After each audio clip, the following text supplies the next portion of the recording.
والسابقون الأولون من المهاجرين والأنصار والذين اتبعوهم بإحسان رضي الله عنهم ورضوا عنه.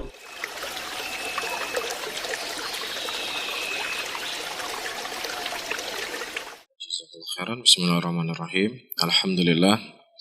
Wassalatu wassalamu ala Rasulillah Muhammadin wa ala alihi wa ashabihi wa man tabi'ahum bi ihsanin ila yaumiddin. Saudara-saudaraku kaum muslimin dan kaum muslimat, sahabat pendengar radio Siar Tauhid Aceh 96,1 FM di mana saja bisa mendengarkan radio kami. Alhamdulillah, pada sore hari ini Allah Subhanahu wa taala kembali mempertemukan kita. Mudah-mudahan pertemuan kita adalah pertemuan yang dicintai dan diridhoi oleh Allah Subhanahu wa taala. Dan sebagaimana yang telah tersampaikan, kita akan menyambung kembali pembahasan kita terkait tentang hal-hal atau kiat-kiat yang bisa menjauhkan kita dari dosa dan maksiat. Dan pada poin yang ketiga pada pertemuan yang lalu kita sudah membahas di antara kiatnya mengingat akan besarnya nikmat Allah Subhanahu wa taala kepada hamba-hambanya. Adapun pada poin yang keempat ini Al-Imam Ibnul Qayyim rahimahullah beliau menyebutkan tentang membayangkan bagaimana besarnya kemurkaan Allah dan balasan Allah bagi orang-orang yang mereka berbuat dosa dan berbuat maksiat. Ketika seseorang tinggal di dalam sebuah negara yang negara tersebut memiliki hukum yang sangat ketat dari pelanggaran-pelanggaran yang dilakukan, maka seseorang akan semaksimal mungkin untuk dia tidak melanggar aturan-aturan tersebut agar tidak mendapatkan hukuman yang hukumannya itu datang dari manusia. Seseorang sangat bisa untuk menjaganya. Maka seharusnya kemurkaannya Allah Rabbul Alamin itu harus lebih tertanam dalam kalbu kita, akan besarnya ancaman dan siksaan kan Allah Subhanahu wa taala timpakan kepada orang-orang yang mereka bermaksiat kepadanya di dunia dan di akhirat. Dan terlebih Allah Subhanahu wa taala mensifati dirinya dalam Al-Qur'an, innallaha syadidul iqab, bahwasanya Allah itu memiliki hukuman azab yang sangat pedih. Dari sisi lain, Allah itu Maha Rahmat. Allah itu Maha menyayangi hamba-hambanya. Cuma dari sisi lain juga kita harus memahami ketika Allah Subhanahu wa taala mengadab kaumnya, mengadab umatnya, mengadab hamba-hambanya, juga Allah memiliki sifat syadidul iqab. Bahkan sebagaimana yang telah kita singgung pada pertemuan yang lalu, Allah memiliki malaikat-malaikat yang sifat malaikat tersebut ghiladun syidad la ya'sunallaha ma'amarhum wa yaf'aluna ma yu'marun. Sifat dari malaikat itu adalah kejam lagi bengis, dan dia tidak akan pernah bermaksiat sedikit pun kepada Allah dan akan melakukan apa yang diperintahkan oleh Allah Rabbul Alamin. Baik, kita lanjut, kita baca di sini. Disebutkan oleh Imam Ibnul Qayyim rahimahullah, poin yang keempat, dengan membayangkan kemurkaan dan pembalasan Allah. Sebab apabila seorang hamba terus-menerus bermaksiat kepada Allah, maka dia yaitu Allah akan murka kepadanya. Jika Allah Subhanahu wa taala sudah murka, tidak ada sesuatu apapun yang dapat menahan kemurkaannya Allah, apalagi hamba yang lemah. Dan subhanallah, ini merupakan kiat yang sangat luar biasa yang disampaikan oleh Imam Ibnul Qayyim rahimahullahu taala. Ketika kita berbuat dosa, ketika kita berbuat maksiat, kita ingat akan bagaimana besarnya azab yang akan Allah Subhanahu wa taala timpakan kepada orang-orang yang bermaksiat kepadanya. Di antara ayat yang Allah Subhanahu wa taala sebutkan di dalam surat Az-Zukhruf ayat ke-55, di mana Allah mengatakan falamma asafuna intaqamna minhum, dan maka tak kala mereka berbuat mereka membuat kami murka, maka kami akan menghukumi mereka. Apa yang membuat Allah murka? Apa yang membuat Allah itu marah? Ketika hamba-hambanya bermaksiat ya kepadanya. Nah, jika nafsu mengajaknya untuk bermaksiat, maka hendaklah dia mengingat akan besarnya kemurkaan Allah dan besarnya ya pembalasan yang Allah Subhanahu wa taala akan timpakan kepadanya. Ya, sebab pembalasannya tidak ada yang dapat menangkalnya. Mungkin hari ini dihukum manusia ya ketika seseorang ditangkap polisi yang kemudian dia diadili, ya mungkin dia akan ada nego ya dari penyidik, kemudian akan dikurangi barang bukti ya supaya bisa mengurangi tersangka tersebut di persidangan. Kemudian di persidangan bisa nego lagi, yang seharusnya dengan kesalahan yang dilakukan itu dihukum selama 20 tahun, tapi karena nego tadi berubah jadi 5 tahun. Ya, belum lagi nanti sudah masuk penjara karena dekat sama kepala sipir penjara, ya akhirnya boleh keluar nanti sebulan berapa kali. Ini hukuman dunia, ini bukan rahasia umum. Ini bukan rahasia, sudah jadi rahasia umum di negeri kita. Ya, begitulah dan kondisinya. Jadi jangan seseorang berpikir ya apa yang akan dia lewati kelak di yaumul qiyamah dari azab dan balasan Allah dari pelaku-pelaku dosa dan maksiat itu adalah semudah dan seringan dan segampang apa yang bisa dilakukan di dunia ini. Atau misal dijalankan dengan jalan hukum yang sesuai dengan prosedur hukum.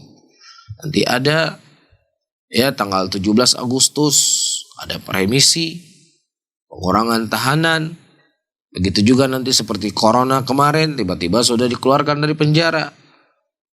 Ya, banyak hal-hal yang mungkin mudah dia dapatkan. Tapi di yaumul qiyamah saudara-saudaraku adalah hal yang mengerikan. Ya, bagaimana mungkin seorang hamba yang lemah dapat menangkalnya? Enggak mungkin sekali. Maka Allah mengatakan dalam ayatnya, "Wa man yuhlil 'alaihi ghadabi faqad hawa." Dan barang siapa yang ditimpa oleh kemurkaanku, maka sesungguhnya binasalah dia, akan hancur dia. Ya, bahkan disebutkan dalam beberapa nas, nanti manusia kelak akan dibesarkan oleh Allah Subhanahu wa taala ukurannya. Ya, di antara hikmah yang disebutkan oleh Allah ketika dia dimasukkan ke dalam neraka, maka siksaan api neraka tersebut akan meresap ke dalam tubuhnya karena besarnya badan yang dia miliki. Bahkan disebutkan giginya saja itu sebesar gunung Uhud. Iya. Ini menunjukkan kerasnya, besarnya azab yang akan Allah Subhanahu wa taala timpakan bagi orang-orang yang mereka selalu bermaksiat kepadanya. Maka seharusnya seorang hamba waspada diri melakukan perbuatan-perbuatan yang dapat mendatangkan kemurkaan Allah kepadanya. Dan dia mewaspadai sebab-sebab yang mengundang murka Allah dan kemarahannya. Oleh karena itu orang yang cerdas, orang yang pintar adalah orang yang dia mengerti dan tahu di mana titik lemahnya ketika dia akan berbuat dosa. Itu orang yang pintar. Ya, semua orang tahu bahwasanya A, B, C, D, E, F, G itulah dosa dan maksiat. Dia tahu berzina adalah maksiat. Dia tahu mengkonsumsi narkoba adalah maksiat. Dia tahu bahwasanya berjudi adalah maksiat. Dia tahu bahwasanya mencuri adalah maksiat. Dia tahu. Dan kepengetahuan dia dengan apa yang saya sebutkan tadi dari dosa-dosa itu belumlah menunjukkan kepintaran dan kecerdasannya. Tetapi orang yang cerdas dan orang yang pintar adalah orang yang dimana dia mengetahui titik lemahnya dan kemudian dia berusaha untuk menghindari titik lemah tersebut. Apa maksudnya? Ketika misalnya dia bergaul dengan fulan dan alan, berjalan dengan fulan dan alan, dia itu akan terseret dengan pergaulan tersebut dan dia akan kembali kepada masa kelamnya untuk mengkonsumsi narkoba. Nah orang yang pintar dia tidak akan mendekat ke situ. Dia akan menjauhi sebab-sebab yang akan membuat dia terjatuh dalam dosa dan maksiat. Itu orang yang pintar. Begitu juga kalau seandainya saya nongkrong di rumah tetangga, itu biasanya di titik lemah saya. Kalau seandainya saya sudah ngumpul, sudah ngobrol, itu biasanya lisan saya nggak sanggup saya menjaga dari ghibah. Maka orang yang cerdas dia akan menghindari dirinya untuk tidak sering-sering ngumpul. Paham ya? Taib, karena al-wasilah laha akamul maqasid. Wasilah jalan itu yaitu adalah hukum dari apa tujuan yang akan dia dapatkan. Jadi ketika la yatimul wajib illa bi wajib, tidak akan sempurna sebuah kewajiban kecuali dengan perkara tersebut, maka perkara yang tadinya hukumnya adalah mubah dan dia tidak akan bisa menyempurnakan kewajibannya kecuali dengan melakukan perkara yang mubah tersebut, maka perkara yang mubah tersebut menjadi wajib baginya.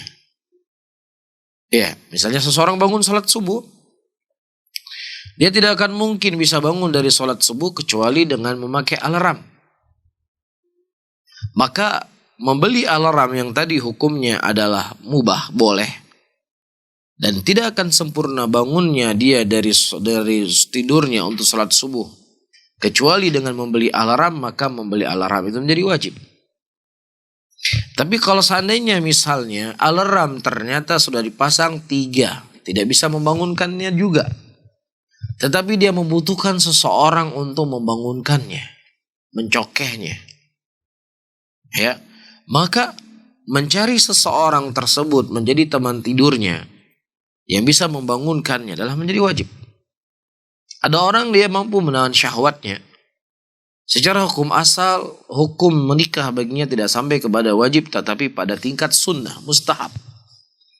Namun kalau seandainya sepertinya perempuanlah, istrilah yang akan bisa membangun saya dari sholat subuh, maka yang menikah tadi hukumnya adalah sunnah bisa berubah menjadi apa? Wajib. Jelas? Nah begitu juga sebaliknya.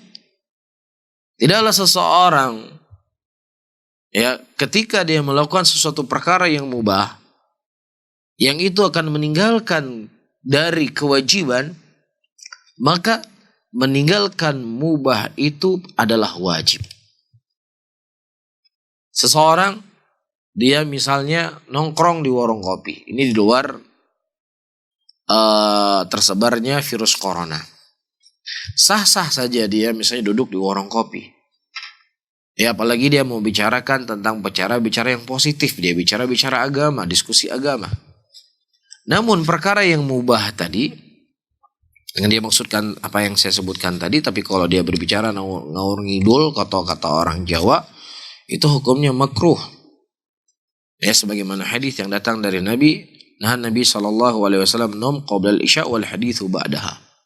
Rasulullah melarang tidur sebelum isya dan berbicara setelah isya. Kecuali pembicaraan seorang suami dengan istrinya atau pembicaraan orang diskusi-diskusi yang memang penting untuk dia berdiskusi. Nah ini kita berbicara hukum asalnya adalah mubah. Namun kalau seandainya dia bergadang, setiap malam dia nongkrong, ini tidak akan bisa membangunkan dia dari sholat subuh, maka bergadang baginya, nongkrong baginya di warung kopi menjadi apa? Jadi haram, jadi terlarang. Loh, kok bisa masa nongkrong di warung kopi jadi haram? Apa-apaan ini? Itulah fikih yang dibahas oleh para ulama. Jelas ya? Nah misal juga seseorang yang bekerja, dia memiliki kewajiban bekerja di jam 8 besok pagi. Dan kalau seandainya dia bergadang, dia tidak akan bisa bangun jam 8, mungkin akan terbangun jam 10. Ya, maka hal yang kita sebutkan juga berlaku baginya. Itulah pentingnya ya seseorang mempelajari usul. Dari usul fikih, qawaidul fiqhiyah yang dibahas oleh para ulama. Sehingga dia bisa mengambil banyak hukum. Ya, terlebih kalau kita membaca buku-buku fikih madhab, kita akan dapatkan sesuatu perkara yang tertulis di dalam kitab tersebut tidak disebutkan dalil. Ya, ketika seseorang datang di tempat keramaian disunahkan dia untuk mandi. Loh, apa dalilnya mandi ketika seseorang itu datang ke tempat keramaian? Ya, nah terkadang para penuntut ilmu yang baru belajar, wah ini nggak ada dalilnya ini. Nggak ada dalil. Ya, tidak pernah saya mendapatkan dalil dari Al-Quran dan Sunnah. Ya, bahwasannya ketika seseorang itu berkumpul di tempat keramaian dia harus mandi. Hal-hal yang seperti ini, ayyuhal ikhwah rahimani wa rahimakumullah, ya, lebih baik dia menggunakan kalimat sebatas pengetahuan yang saya ketahui. Karena Anda sudah berapa buku yang sudah Anda baca, sudah berapa hadis yang sudah Anda hafal, sudah berapa kitab-kitab para ulama fikih yang telah Anda lewati, sudah berapa buku fikih madhab yang telah Anda baca. Ya, jadi ayyuhal ikhwah rahimani wa rahimakumullah, ada kalimat-kalimat terkadang kita sebagai seorang penuntut ilmu nggak pantas untuk mengucapkannya. Tetapi terkadang kalimat-kalimat tersebut diucapkan oleh siapa? Orang mutali', oleh orang-orang yang mereka mendalami pembahasan kitab. Sudah ribuan kitab yang dia baca, mungkin puluhan ribu kitab. Dia sudah berenang ke tengah lautan. Tapi kalau ada orang yang baru berenang di pinggir-pinggir pantai, dia mengatakan nggak ada permata di pantai. Ya, yang ada cuma rumput laut, yang ada cuma karang. Ya, ente berenangnya kan masih di pinggir pantai. Ente belum masuk ke tengah lautan. Di sana akan ente dapat ya bagaimana indahnya permata di tengah lautan. Jadi ada bahasa-bahasa ya memang itu pantas dipakai oleh para ulama, nggak pantas kita seorang penuntut ilmu memakainya. Ini nggak ada dalam mazhab ini, nggak ada dalam mazhab ini. Ente sudah berapa kitab mazhab ente baca? Nah, ini penting bagi seorang penuntut ilmu dalam menggunakan kalimat-kalimat, ya, dalam menggunakan diksi-diksi itu penting. Ya, jangan sampai nanti akan menjadi apa bahasanya blunder ya. Ya betul, bahasanya begitu. Betul ya, jadi blunder. Ya, jadi harus ada sesuatu yang terkadang, saya ulangi kembali, penggunaan kalimat itu penting di dalam seseorang menyampaikan dakwah. Ya, dan kita juga sebagai seorang penuntut ilmu jangan terlalu terburu-buru. Kenapa ketika di sana para ulama mengatakan, mereka menyebutkan dalam kitab madhab seperti Matan Nabi Suja, ya, kitab madhab Syafi'iyah menyebutkan ketika seorang berkumpul di tempat yang ramai dia itu mandi. Kenapa? Karena dikhawatirkan ketika dia itu tidak mandi dan itu badannya akan bau dan akan mengganggu orang lain. Sehingga apa saja yang akan bisa mengganggu orang lain, maka itu hukumnya jadi terlarang.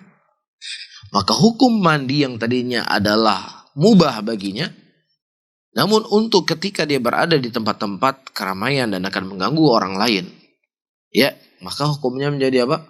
Menjadi disunahkan. Jadi ini hal-hal yang mungkin yang perlu untuk didalami oleh setiap para penuntut ilmu dan terkhusus juga kepada para dai, ya, para penyuruh kebaikan. Apalagi kita berada di tengah-tengah masyarakat yang majmu', yang beraneka ragam pemikirannya, beraneka ragam pemahamannya.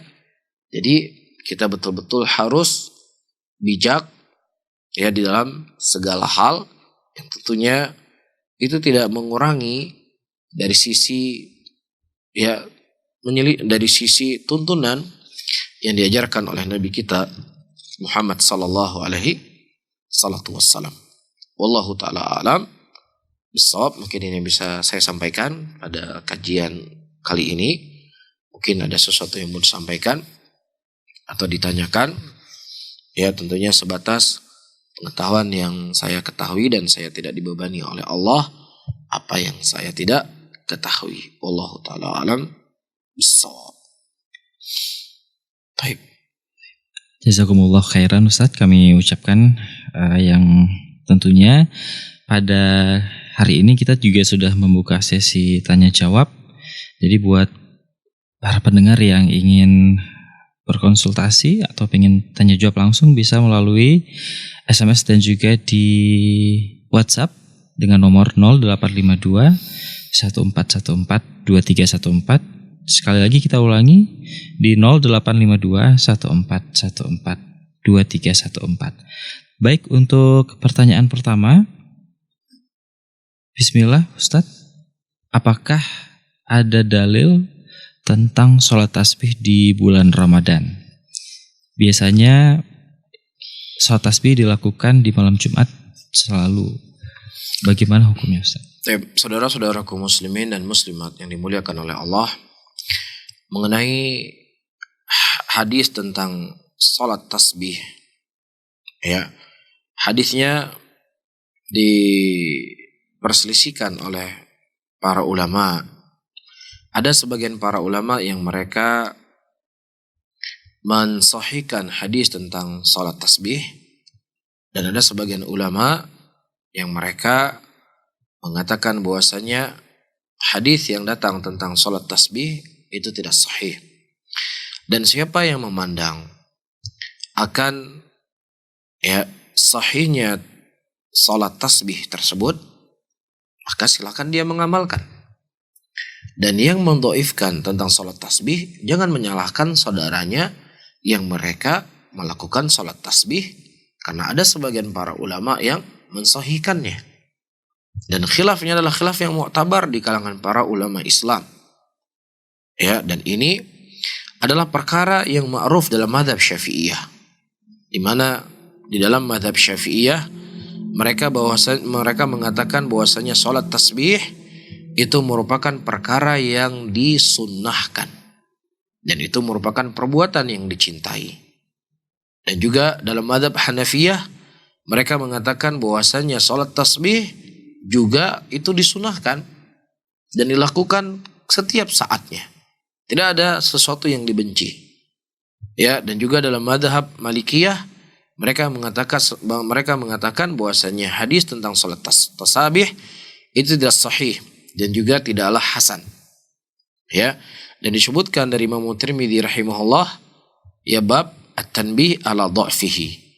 Imam Nawawi, Imam Tirmidzi, beliau mengatakan bahwasanya hadis tentang sholat tasbih itu adalah dhaif. Ini dalam pandangan mazhab Malikiyah. Adapun dalam mazhab pandangan Hanabilah, mereka mengatakan bahwasanya sholat tasbih itu tidaklah thabit hadisnya dari Nabi sallallahu alaihi wasallam. Nah, ketika hadisnya tersebut tidak thabit, maka tidak disunahkan seseorang untuk melakukannya. Namun kita sudah menyebutkan tadi, dalam mazhab Syafi'iyah dan juga dalam mazhab Hanafiyah, mereka mengatakan ini perkara lah yang sunnah. Maka kapan dia punya kesempatan untuk melakukannya, silahkan dia melakukan, ya, dari sholat tersebut. Namun di sini sedikit untuk diberikan tanbih dari pengetahuan yang saya ketahui, ketika seseorang mengkhususkan sholat tasbih di malam nisfu Sya'ban, maka itu membutuhkan dalil yang khusus. Nah, ketika kita tidak mendapatkan dalil yang khusus, maka kita jangan mengkhususkan apa yang tidak dikhususkan. Bukan berarti tidak boleh, silakan Anda melakukan kapan saja daripada sholat tasbih tersebut, apalagi berpegang kepada mazhab Syafi'iyah. Allahu a'lam bishawab. Jazakumullah khairan Ustaz atas jawaban yang telah disampaikan Ustaz tadi. Dan sedikit kita ingatkan kembali untuk para pendengar yang masih terus mendengarkan kita di 96,1 FM, bisa langsung berpartisipasi di WhatsApp dan juga SMS di 0852 1414 2314. Baik, untuk pertanyaan selanjutnya, bismillah Ustadz, bagaimana hukum orang yang sering mengeluh tentang cuaca? Di saat hujan mengeluh, di saat panas juga mengeluh. Apakah orang tersebut termasuk orang yang tidak bersyukur pada Allah? Jazakumullah khair Ustaz. Saudara-saudaraku muslimin dan muslimat yang dimuliakan oleh Allah. Ketika Allah Subhanahu wa taala memberikan hujan kepada kita, itu merupakan rezeki yang Allah Subhanahu wa taala turunkan. Makanya kita disunahkan oleh Nabi kita sallallahu alaihi wasallam untuk membaca Allahumma sabban nafi'ah. Ya Allah, turunkanlah kepada kami sesuatu yang bermanfaat. Ini yang harus diucapkan oleh seseorang ketika dia turun hujan. Bukan dia berkeluh kesah.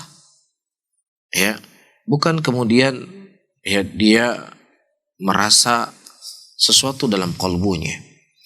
Ini tidak pantas dilakukan oleh seorang muslim. Ya, seorang muslim mereka memiliki rukun daripada rukun iman. Dia rukun iman yang diyakini beriman kepada takdir yang baik dan beriman kepada takdir yang jelek.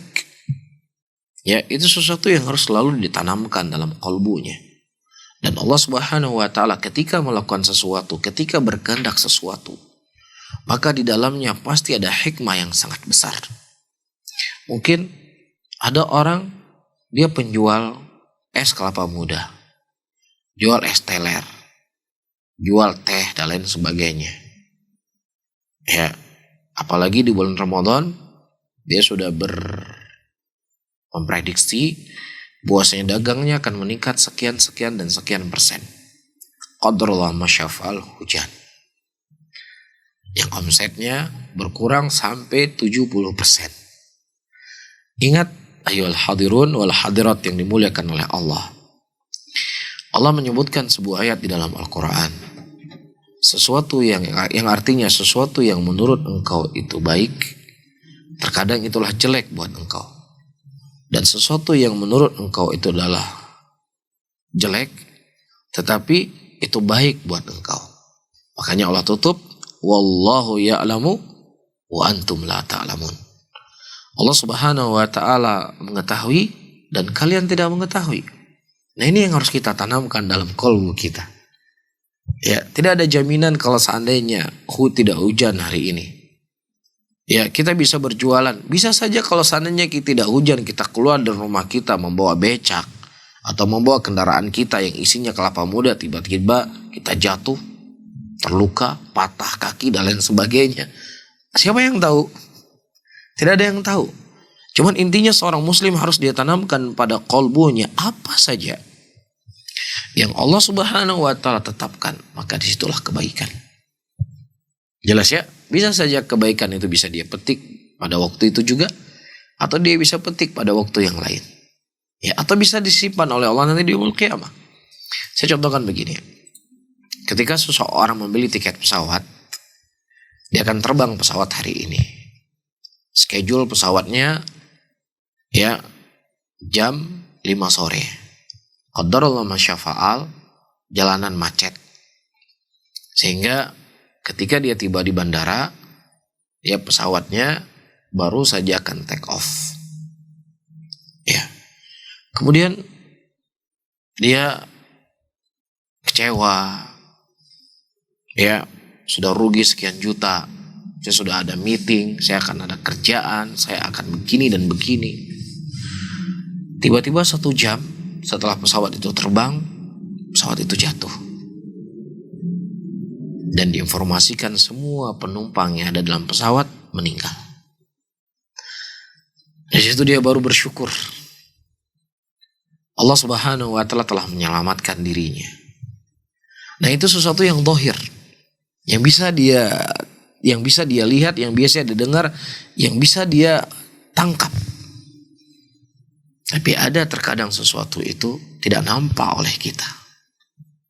Tapi Allah Subhanahu wa taala memalingkan kita dari musibah yang besar kepada sesuatu yang ringan. Maka seorang muslim harus dia selalu menanamkan dalam qalbunya husnudzon kepada Allah Rabbul Alamin dalam segala keadaan.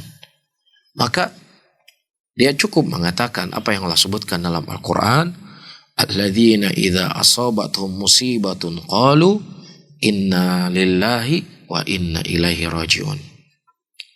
Dan orang-orang yang mereka ditimpa kepada mereka musibah, mereka mengatakan bahwasanya inna lillahi wa inna ilaihi raji'un. Ulaika alaihim salawatun min rabbihim wa rahmah. Dan mereka lah yang akan mendapatkan pujian dari Allah dan juga rahmat dari Allah. Akan membuat dirinya tenang. Akan membuat dirinya akan sejuk. Allah berkehendak demikian. Apapun yang Allah kehendaki, maka itu yang terbaik buat saya. Atau dia membaca doa sebagaimana yang Rasulullah sebutkan, ma min abdin yusabu bi musibatin thumma yaqulu inna lillahi wa inna ilaihi raji'un. Allahumma ajirni fi musibati wa akhlif li khairan minha. Tidaklah seorang hamba dia mendapatkan sebuah musibah, es teler yang sudah ditaruh di toples tadi di dalam termos, tiba-tiba jatuh, tumpah semuanya. Yang tadinya ini saya akan beli baju baru untuk anak saya dari hasil penjualan es teler hari ini. Atau dia sudah menjual, ternyata hujan lebat, tidak ada satupun orang yang membeli darinya. Baca doa ini. Inna lillahi wa inna ilaihi raji'un. Allahumma ajirni fi musibati. Ya Allah, berikanlah kepadaku pahala dari musibah yang kau timpakan kepadaku. Dan gantikanlah yang lebih baik dari apa yang telah engkau ambil dariku. Kecuali kata Rasulullah, Allah akan memberikan kepadanya pahala yang besar dan Allah akan menggantikan kepadanya yang lebih baik dari apa yang telah Allah ambil. Sungguh sangat indah sebenarnya kehidupan orang-orang yang beriman. Kehidupan orang-orang yang mereka selalu berhusnudzon kepada Allah Subhanahu wa taala. Hidupnya akan tenang, hidupnya tidak akan berkeluh kesah, hidupnya tidak akan galau. Dan demikianlah sifat orang-orang beriman yang dikhabarkan oleh Nabi SAW. A'jaba li amri mu'min, inna amrahu kullu lahu khair wa lam yakun dzalika illa lil mu'min. Idza asabatu sarra fasyakara fakana khairun lah, wa idza asabatu dharra fasabara fakana khairun lah. Sungguh sangat aneh keadaannya orang-orang beriman. Tidak ada yang memiliki sifat tersebut kecuali hanya orang-orang yang beriman. Ketika ditimpa kepada mereka kebahagiaan, kenikmatan, maka dia bersyukur dengan nikmat tersebut. Dan ketika menimpanya kemudaratan, maka dia bersabar. Dan tentunya saya menasihati diri saya dan juga kepada penanya, atau kepada siapapun yang memiliki sifat yang seperti ini, saya menasihati untuk banyak mengenal Allah. Kenalilah Allah, kenalilah Zat yang menciptakan Anda. Dan tentunya tidak ada cara untuk kita mengenal Allah kecuali dengan kita belajar, menuntut ilmu agama. Karena ilmu agama ini akan memberikan ketenangan, memberikan kesejukan, akan menghilangkan kegalauan, dan akan membuat seorang muslim yang selalu akan tegar di setiap ujian dan cobaan yang Allah Subhanahu wa taala berikan kepadanya. Wallahu a'lam bishawab. Jazakumullah Ustaz. Dan kita juga masih terus menunggu partisipasi sahabat pendengar Syiah Tauhid Aceh untuk terus memberikan pertanyaannya di 0852 1414 2314. Boleh melalui SMS dan juga WhatsApp. Mungkin Ustadz ini menjadi pertanyaan terakhir. Bismillah. Assalamualaikum Ustadz. Waalaikumsalam warahmatullahi wabarakatuh. Bagaimana cara memupuk keimanan dalam kondisi pandemi corona? Dengan saat ini kita mentaati pemimpin dengan tidak melakukan perkumpulan seperti sholat jamaah. Semoga Allah menjaga Ustaz dan keluarga. Saudara-saudaraku muslimin dan muslimat yang dimuliakan oleh Allah Tabaraka wa ta'ala.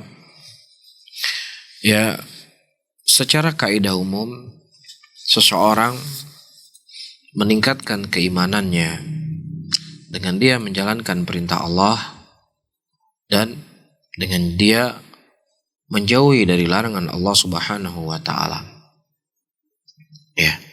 Allah katakan dalam ayatnya, innamal mu'minuna alladzi idza dzukirallahu wajilat qulubuhum wa idza tuliyat alaihim ayatuhu zadatum imana.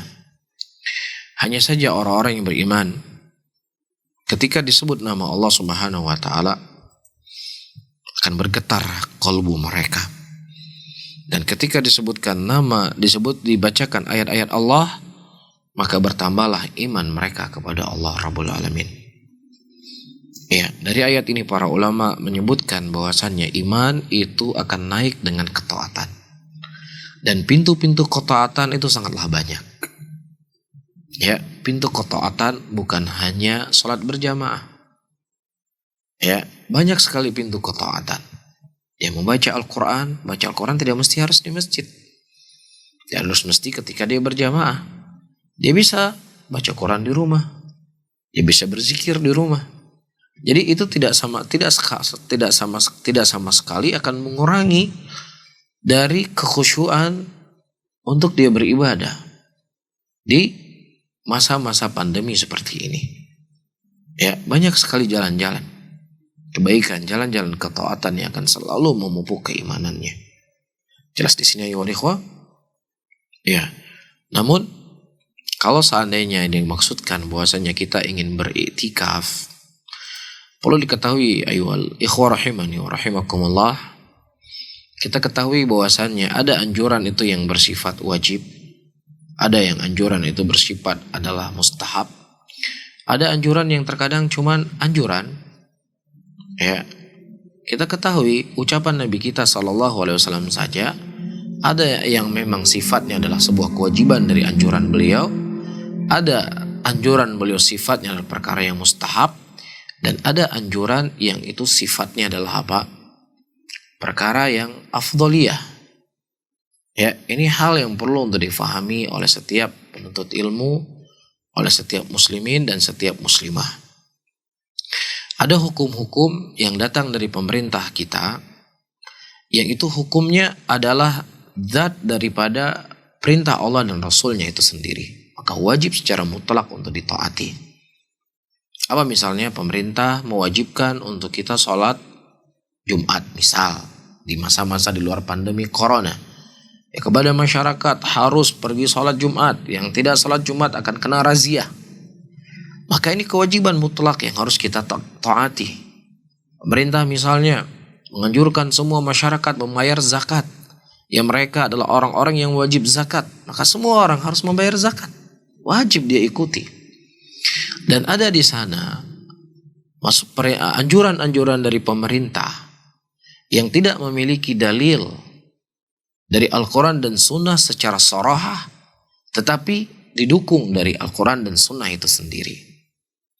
Misalnya anjuran untuk mentaati peraturan rambu-rambu lalu lintas, terkhusus traffic light, ya, atau al-isyarah.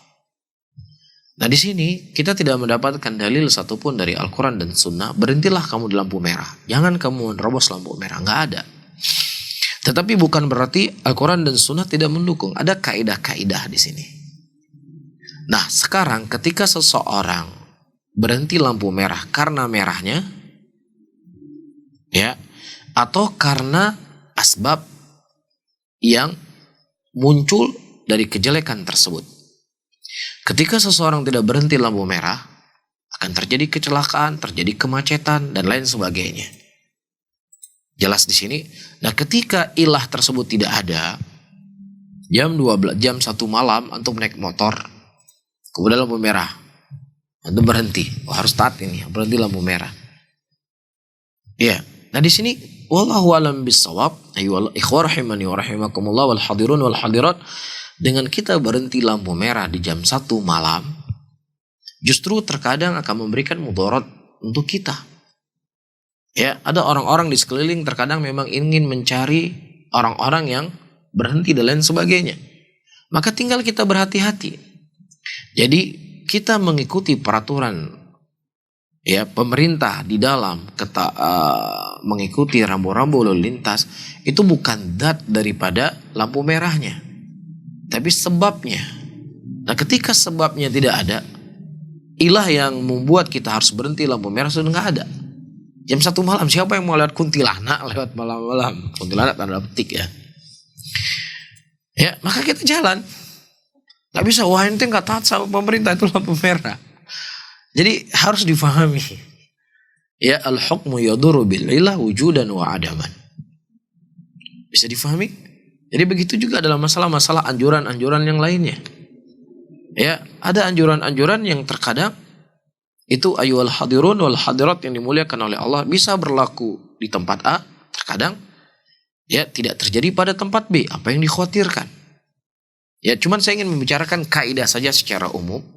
Walaupun dari sisi praktek secara khusus, ya mungkin butuh pembahasan yang lebih mendalam. Cuman saya ingin menyampaikan, ada anjuran pemerintah jangan dianggap itu kewajiban seperti kewajiban sholat. Ya, bukan berarti juga kita ingin menentang. Karena la yazaluna bi khairin, terus menerus manusia mereka berada dalam kebaikan ketika mereka memuliakan pemimpin mereka. Bisa difahami ya? Jadi ada sifat anjurannya yang itu merupakan ya kewajiban yang harus ditunaikan. Ada kewajiban yang ada itu berupa anjuran-anjuran. Ya, agar seseorang untuk menjaga dan memperhatikannya. Bisa difahami ya? Dan di antara contoh misalnya, pemerintah menetapkan waktu masuknya bulan Ramadan atau masuknya waktu Idul Fitri. Namun ada sebagian para ulama yang mereka memandang kalau seandainya memang dia sudah melihat hilal itu datang masuknya Ramadan, ya udah dia berpuasa. Walaupun pemerintah misalnya belum mengumumkan Ramadan besok hari. Walaupun ada ulama yang lain mengatakan bahwasanya dia mengikuti bagaimana arahan pemerintah. Dan itu yang kita jalani. Cuman yang ingin kita jelaskan, apakah ketika ada orang yang dia sudah melihat hilal, dia berpuasa dalam keadaan pemerintah belum mengumumkan puasa, apakah orang tersebut salah? Nah, harus difahami anjurannya dalam berbentuk apa. Ya, adapun secara spesifik permasalahan A misalnya atau permasalahan B, maka tentunya butuh pembahasan yang lebih mendalam. Cuman saya ingin menyampaikan kaidah secara umum saja sehingga seseorang tidak tafrid, tidak ifrat. Dia tidak tekaku, ya, tidak jumut dan juga tidak bermudah-mudahan dan lain sebagainya. Wallahu a'lam bishawab.